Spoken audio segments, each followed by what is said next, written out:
les copains et bienvenue sur Kitchen Things, la chaîne dédiée à Flesh and Blood entre copains. Aujourd'hui, accrochez-vous parce que je vous amène faire un tour à Volcor, petit tour d'horizon de Fang, le nouveau warrior draconique tout droit venu de The Hunted. C'est la première fois qu'un warrior a le talent draconique. On va voir comment cela va impacter le gameplay classique des guerriers.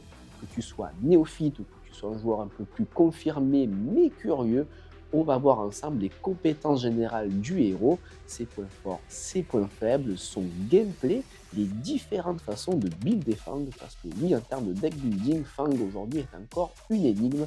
On va essayer de voir un peu sa place dans la méta à venir. Est-ce qu'il a ses chances? Bref, on va tout décortiquer ensemble les copains. Mais avant d'attaquer, je t'invite, si ce n'est pas déjà fait, à anticiper la confiance. Donc pouce bleu, partage, abonnement, c'est très important, ça soutient la chaîne, ça prouve qu'on fait quand même un petit peu de bon boulot.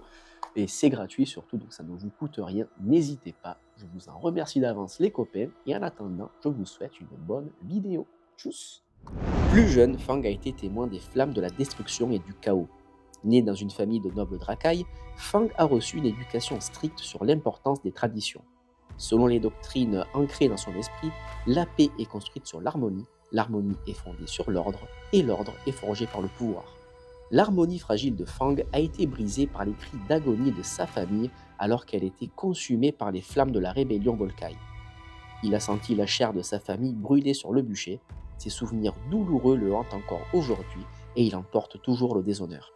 Trouvant du réconfort dans le service, Fang a consacré sa vie à la garde royale de l'empereur.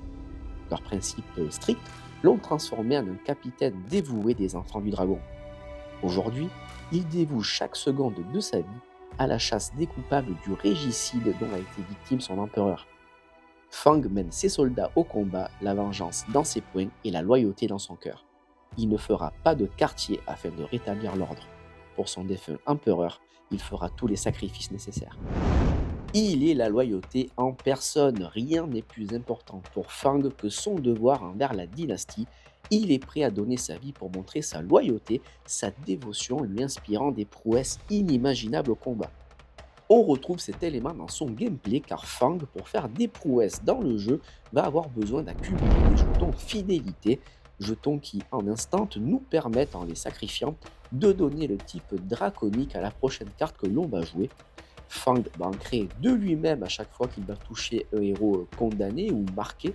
Le set The Hunted apporte aussi de quoi accélérer le processus au travers d'actions d'attaque, de réactions d'attaque et de défense, mais aussi d'instant. On va voir ça un peu plus tard dans les détails, mais en gros, on veut arriver le plus rapidement possible à 3 jetons fidélité, car c'est à partir de là que les choses deviennent intéressantes et que Fang devient une machine à value. En effet, une fois sa loyauté prouvée, les dagues de Fang deviennent les armes les plus efficaces et impitoyables de tout Wraith. Multipliez vos attaques de dagues sans avoir besoin de pitcher et faites payer vos adversaires pour leurs crimes contre l'empereur. En bon warrior qu'il est, le gameplay de Fang va pas mal s'orienter autour de ses attaques d'armes.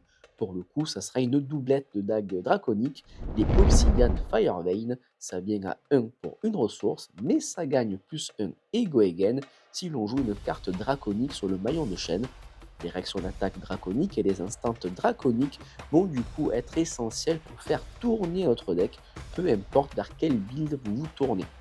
On garde l'esprit typique des warriors en proposant une attaque d'armes qui paye pas de mine et on va rentrer dans ce jeu de poker avec l'adversaire où il va devoir tourner autour de nos possibles réactions d'attaque. Il bénéficie également du très bon set d'équipements Warrior, ce qui lui donne de sacrés arguments défensifs. Je pense aux Valiant Dynamo qui ont la capacité de se régénérer à chaque fois que l'on attaquera 2 fois avec nos armes. Considérer Fang un simple héros aggro ou mid-range est pour moi une erreur. C'est juste sous-estimer le héros en lui-même, il est avant tout une machine à value extraordinaire avec des mathématiques de folie. En effet, une fois que nos dagues sont gratuites, la moindre de nos cartes devient minimum une 4 voire 5 pour 0, difficile pour l'adversaire de suivre le rythme. Là réside aussi son principal point faible. Fang dépend entièrement de ses jetons Filthy et de leur entretien au fil de la game. Les perdre peut se révéler fatal. Le match-up Wizard va être très compliqué à cause de cartes comme Scour, qui en plus d'annihiler le Hero Power de Fang en rasant nos Filti, vont aussi nous mettre une belle gifle au passage. Match-up encore plus difficile si vous jouez une version Redliner, donc avec très peu de cartes bleues pour payer l'arcane barrière. Comment vous dire que si vous taguez Kano, autant aller prendre un café et souffler un peu. Cela dit, Fang et la classe Warrior de façon générale sont pour moi un bon choix pour les débutants et pour leur compréhension du jeu. Toutes les facettes de Flesh and Blood sont nécessaires afin de briller. Le deck va vous apprendre à attaquer et défendre intelligemment. Il va vous apprendre à jouer en réaction aussi bien offensivement que défensivement et va vous demander un bon séquençage dans vos plays. Il n'y a pas meilleure école pour voir tous les aspects du jeu. Financièrement aussi, Build Fang peut être une solution beaucoup plus intéressante si on le compare à ses compères de The Undead, Syndra et Arachni. La classe Warrior ne brillant pas spécialement dans la méta actuelle, les cartes Warrior essentielles pour Fang sont plus facilement accessibles. Je me suis personnellement penché sur le héros, ayant déjà les Staple Warrior classiques. Je me suis même permis de le pimper comme un porc parce que le cœur du deck était largement abordable. De plus, il est génial pour les amateurs de deck building qui aiment se creuser la tête. Combo, redliner, midrange, full dag, hybride, moult possibilités et stratégies, aucune liste ne fait vraiment consensus pour le moment. Le héros vous permet donc de vous exprimer au mieux selon votre style de jeu favori. Venons-en justement au deck building. Je vais essayer de vulgariser et condenser ça au maximum pour ne pas perdre les débutants en route. Même si en réalité c'est bien plus profond que ça, il y a pour moi deux grands axes sur lesquels orienter possiblement notre deck. Premièrement, le plan dag/combo. Dehors les attaques actions, on est des warriors dans l'âme et on tape avec nos armes comme des bonhommes.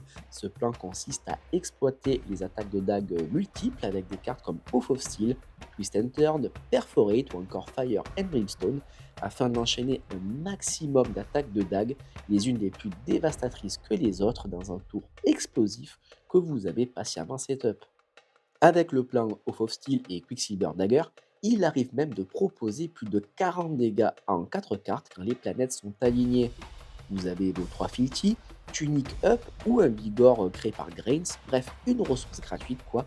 Et avec, vous allez activer vos galanteries gold pour faire en sorte que ce tour-ci, vos attaques d'armes gagnent toutes plus 1. Vous jouez au Oath of Steel qui dit qu'à chaque fois que vous allez attaquer avec une arme dans le tour, vous allez mettre un marqueur plus 1 sur celle-ci avant d'enlever tous les marqueurs à la fin du tour parce qu'il ne faut pas déconner non plus. Vous attaquez avec votre Obsidian Firevein qui va gagner un marqueur et venir à 3. En réaction, vous faites Long Whisker Loyalty, Trigger Dag qui va gagner plus 1 et Go Again parce que draconique. Vous choisissez le mode attaque de dague supplémentaire. Vous rattaquez avec votre Obsidian Firevein qui va gagner encore un marqueur et venir à 4. En réaction, étant votre deuxième maillon de chaîne draconique, vous allez faire Fire and Brimstone pour 0, étant draconique plus 1 et Go Again.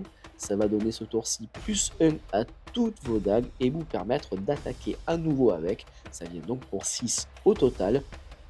Vous rattaquez avec votre Obsidian Firevein une fois de plus. Elle va regagner un marqueur plus le boost de Fire. Elle va venir encore pour 6 pour 0 en instant. Vous activez vos Dragon Scaler Flight Path et ciblez votre Obsidian Firevein pour qu'elle gagne Go Again et puisse attaquer à nouveau. On garde cette fois cette attaque au chaud pour plus tard. On casse la chaîne, on joue Twist and Turn qui va donner plus 4 à notre prochaine attaque de dague. Et si on hit, on peut attaquer une fois supplémentaire avec. Vous attaquez avec votre Quicksilver Dagger cette fois-ci, qui gagne Go Again si une dague a déjà gagné Go Again ce tour-ci. On a largement rempli la condition. Marqueur plus 1 pour Oath, plus 1 du Gallantry, plus 1 du Fire, plus 4 du Twist and Turn. On propose donc 8 Go Again. On devrait probablement toucher. Effet Twist and Turn, on peut donc attaquer à nouveau et cette fois on vient pour 5. Fire et Brimstone nous donne une attaque supplémentaire sur la dague aussi, donc on y retourne pour 6 de plus Go Again et on remet un dernier coup de Obsidian Firevein à 7 qu'on avait gardé au chaud. 42 dégâts en 4 cartes dans le groin, ça pique fort. Bien que ce soit fun et rigolo en armory quand ça sort dans le bon sens, je pense que c'est pas très compétitif, c'est pas très viable. Je ne suis pas spécialement fan de cette philosophie de jeu axée sur une combo, le deck étant quand même assez instable. Mais je parle vraiment pour moi, ce n'est juste pas mon style de jeu, c'est très subjectif, attention, mais par contre, oui, c'est à tester au moins une fois pour vous amuser, on va pas se mentir. Deuxièmement, le plan hybride slash redliner. Cette vision de Fang est née suite aux propos de Brian Gottlieb, lead développeur chez LSS, qui nous expliquait que le héros a des maths solides, mais que le build complet de Fang n'avait pas encore été trouvé par les joueurs et que les gens devraient se pencher un peu plus dessus. Et si le fait que Fang soit draconique ne change pas complètement la perspective du warrior que l'on pouvait avoir? Effectivement, quand on voit les cartes draconiques, on sent cette volonté de vraiment go wide et enchaîner les maillons de chaîne. Je pense par exemple à Scalding Iron qui donne plus X en réaction, X étant le nombre de maillons de chaîne draconiques que l'on contrôle. Cela expliquerait aussi ce que j'appelle le paradoxe de Fang. Je m'explique. Une fois nos dagues gratuites, oui, Fang c'est la folie, la foire à la saucisse, mais sans nos 3 affinités, si on se concentre uniquement sur un plan d'ag, Fang va généralement proposer des choses plutôt moyennes. On va soit devoir pitcher une rouge pour proposer une attaque de dague à 1, spoiler alert, c'est pas fou, soit rentrer un nombre plus important de cartes bleues à pitcher, et qui, une fois nos 3 filtis atteints et nos dagues gratuites, vont pour la plupart devenir des cartes un peu useless ou juste des blocs à 3.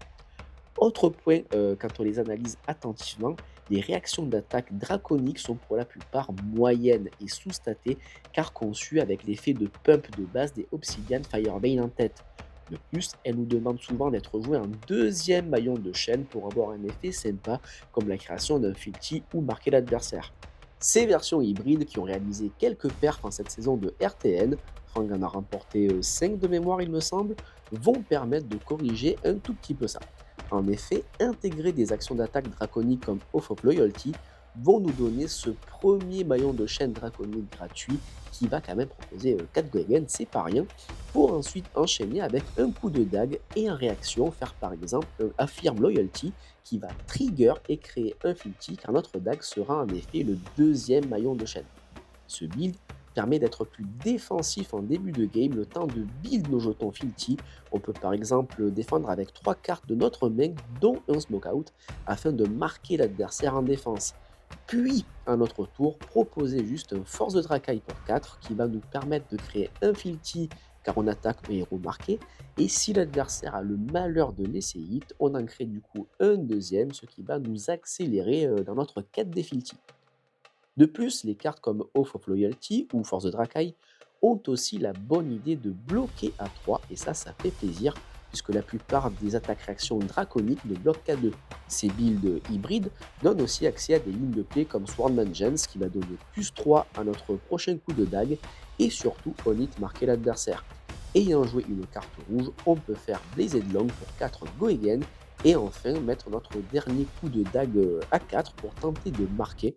Blazed Long étant elle-même draconique, on garde nos filtis si on en avait déjà. Du coup, un peu à l'image de sa camarade Syndra, ce deck se porte pas mal vers l'offensive avec de nombreuses actions d'attaque draconique rouge en plus de nos coups de dague warrior classiques. Mais à l'inverse de la ninja si populaire, Fang lui accepte le grind game, il accepte de démarrer un poil plus lentement dans les premiers tours, il accepte de se défendre le temps d'arriver à nos 3 filtis. Certaines listes jouent même jusqu'à 9 réactions de défense pour ensuite déchaîner les enfers sur l'adversaire. La moindre de nos cartes va devenir une 0 pour 4 ou 5, je vous le rappelle, donc c'est énorme. Un peu comme Aurora, le deck va quand même compter entre 6 et 8 bleus qui pourront être pitchés en début de game pour nos dagues, lorsque nos mains s'y prêtent, mais ces bleus restent quand même pertinentes même une fois nos dagues gratuites. Je pense à Glyn's Quicksilver qui se remplace en nous faisant piocher et donner Go Again. Je pense aussi à la nouvelle Majestic Warrior Provoke qui, jouée au bon moment, va venir chambouler le plan de défense adverse. Pourquoi pas imaginer même des attaques génériques comme Snatch en fin de chaîne que l'on pourrait même rendre draconique avec notre excédent de Filti. À vous de trouver le bon équilibre entre draconique et non draconique pour pas que le deck soit inconsistant. parce que oui, Fang va parfois devoir faire des concessions de deck building et même encaisser plus de dégâts que prévu afin de garder une draconique à jouer et ainsi garder ses filtis. En late game, perdre vos filtis, c'est juste un pas vers une défaite imminente. Fang, comme dit précédemment, va probablement avoir du mal face à Wizard et plus particulièrement Kano, surtout si vous penchez sur une version Redliner. Si votre méta local ou si Kano revient sur le devant de la scène, il va falloir penser à un side bien adapté. Je joue personnellement des Oasis Respite et du Spell Void afin de calmer un tour combo qui serait fatal. La classe Assassin a particulièrement la hype en ce moment avec Arachni et Nu qui sont très bien représentés. Fang a toutes les armes pour briller avec de nombreuses défenses-réactions et un bon set d'équipement.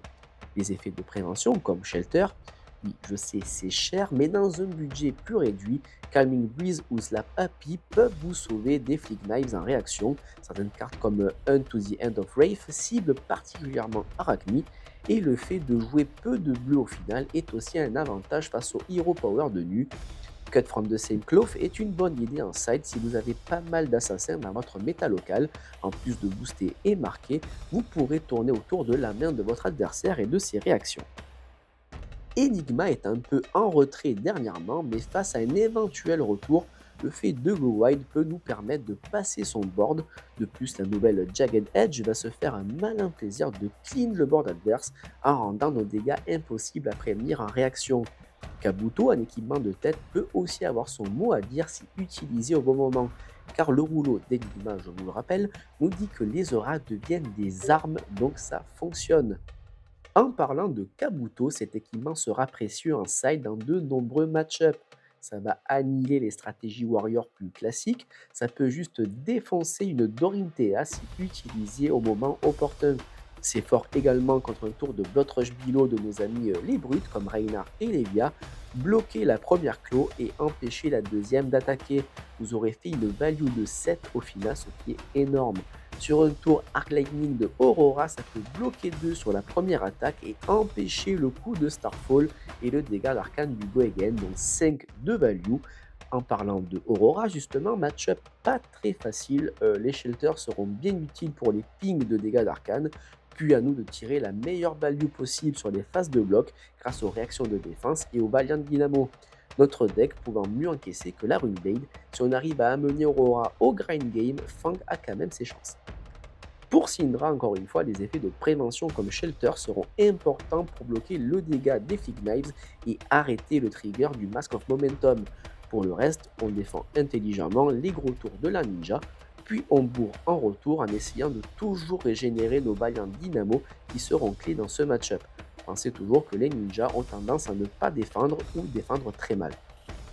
Concernant les match-ups fatigue comme Jarl et les gardiens de manière générale, au jeu de la value, Fang sera avantagé et une fois les dagues gratuites, ça sera difficile pour la classe de contenir nos assauts. Vous pouvez même setup un tour de Fire and Brimstone en la pitchant assez tôt dans la game et du coup en fin de partie vous assurer le coup fatal. De plus, je joue personnellement des Tenacity en side qui mettront en fin de chaîne de combat une belle gifle. Et voilà les copains, vous êtes maintenant armés pour vous essayer à Fang. J'espère que ce petit guide vous aura plu. Si c'est le cas, merci de soutenir la chaîne et donnez-moi vos avis et builds en commentaire, ça me fait plaisir et ça régale. Encore une fois, merci, je vous dis à une prochaine vidéo. Bisous bisous, ciao ciao.